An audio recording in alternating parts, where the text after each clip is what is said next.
We're finding more and more information regarding Donald Trump, loans that he's taken out, and his possible conflicts of interest. Now, a more recent story involves Deutsche Bank and the fact that he owes them $300 million. Now, at the same time, our federal government is supposed to be looking after them and investigating them when it comes to those mortgage bond investigations. And so, yeah, a conflict of interest is definitely in place. Now, Trump's attorney general will inherit an investigation of Deutsche Bank related to stock trades for rich clients in Russia, where Trump says he plans to improve relations and may have to deal with a possible multi-billion-dollar penalty to the bank related to mortgage bond investigations. Now, the bank currently is trying to restructure some of Trump's roughly $300 million debt as part of an attempt to reduce any conflict of interest between the loan and his presidency. It's incredible. He went to Deutsche Bank after other lenders just refused to work with him because of the fact that he had gone bankrupt so many times and he was unable to pay all that money back. He actually sued Deutsche Bank at one point.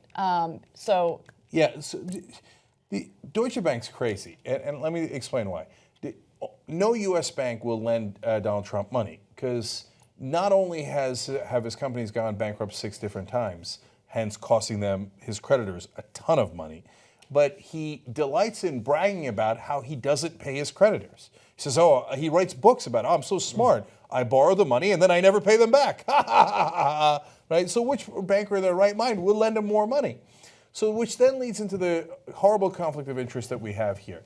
Because the only circumstance under which Deutsche Bank lent him the money is they said, now you got to put up your own personal money. Because Trump, after he went bankrupt the first time, learned a very important lesson. And that first time, he had put up his own personal money as collateral. And then he almost lost everything that he owned. And so from then on, in every deal he'd made, he was like, I'm not putting up my own money. If I go bankrupt, that's your problem. And after 5 more bankruptcies, banks got wise to this. So Deutsche Bank said, no. We're not doing the deal unless I can get the money from you personally, because I know what you're going to do. You have a history of screwing over your creditors. Mm-hmm. So now that he's president, they want to take away this clause where the Trump's own money would be on the line. Well, if you do that, then he's going to go back to screwing his creditors, and then it's not a fair deal that you set up. Now, Deutsche Bank gave him pretty good interest rate, 2% above the going rate, right? Because it was less risk because he's got the collateral from Trump personally. So then you got to increase his interest rate. So if they don't increase his interest rate, and he was allowed to do whatever, spend the money in any way that he wants, which is another advantage for him, instead you put in restrictions on how you spend it or increase the interest. If you don't do that, and then Trump pays him back, how? By saying, remember that multi-billion-dollar settlement that the government's working on with you? Mm-hmm. It's going to be a couple of $1 billion less. It's a disaster. I mean, it's so clear. And the fact that his supporters don't care about it and still believe that he wanted to be president to look out for you and to make America great again, it's so depressing. I mean, he's in it for himself. He's wheeling and dealing behind the scenes with all these different conflicts of interest because he wants to benefit from the most powerful position in the United States, in the world.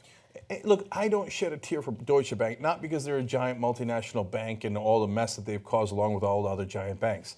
No, it's because they made such a stupid deal here. This is a guy who regularly robs people who are stupid enough to give him money. And then he writes books about it. So how stupid are you to lend Donald Trump money?